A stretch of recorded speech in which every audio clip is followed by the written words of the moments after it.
The decisions we make us. Good morning, everybody. Lee Brower here, and welcome to this week's edition of Meaningful Monday. I am grateful to be here, and I am glad to be here. The decisions we make us. Yes and no lead in opposite directions and determine the course of our lives. Great decision making. Perhaps that's the reason we're here on this earth, to learn how to make even greater decisions. Great leaders know how to make good decisions. I think decision making falls into two broad categories.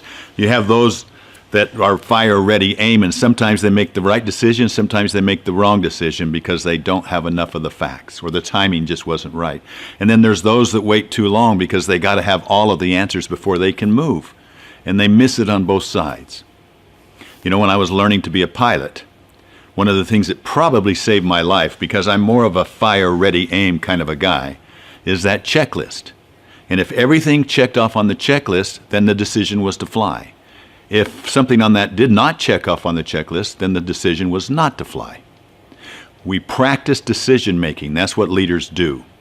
I have an algorithm, a formula, a process, a system, a checklist, if you will, that I've talked to you about before. It's called my 5 to Thrive. And recently I had the opportunity to use it as I was sharing a new opportunity with Lori. Something that is significant enough that we could even consider its potential impact to be life-changing.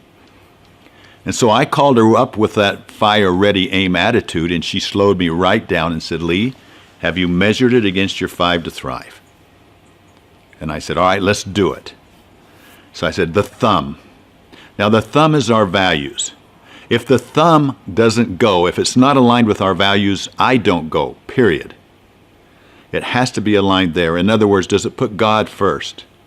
Does it put my family first? Will what this decision strengthen the relationship with God, my relationship? Will it strengthen our relationship as a family and make us better? Will it strengthen my health, or how will it impact my health to maybe even make that better? And then, you know, how does it impact the business and make the business better? So that's really all in one area, which I call my values. What's my value system, and is it aligned? And if we're not aligned on a value system, then we don't go. It's no.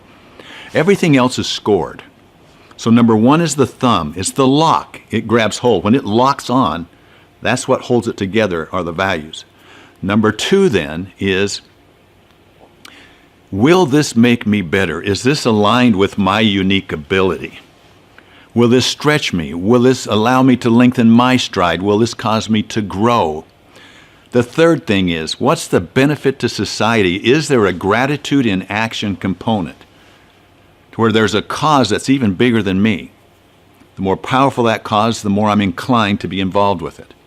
Number four, does it make sense financially? That shouldn't be the dominant reason, but it should align up with the other reasons.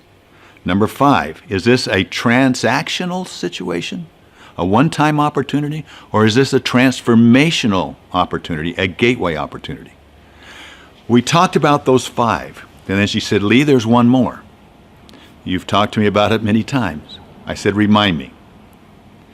If we say yes to this, then what will we be saying no to?" That's a great question. So now I have my Thrive plus one. I've expanded my checklist. My recommendation to you is get your own checklist. If these 5 things plus this can help you with your checklist, then use it. You have my permission to use it. 5 to Thrive plus one.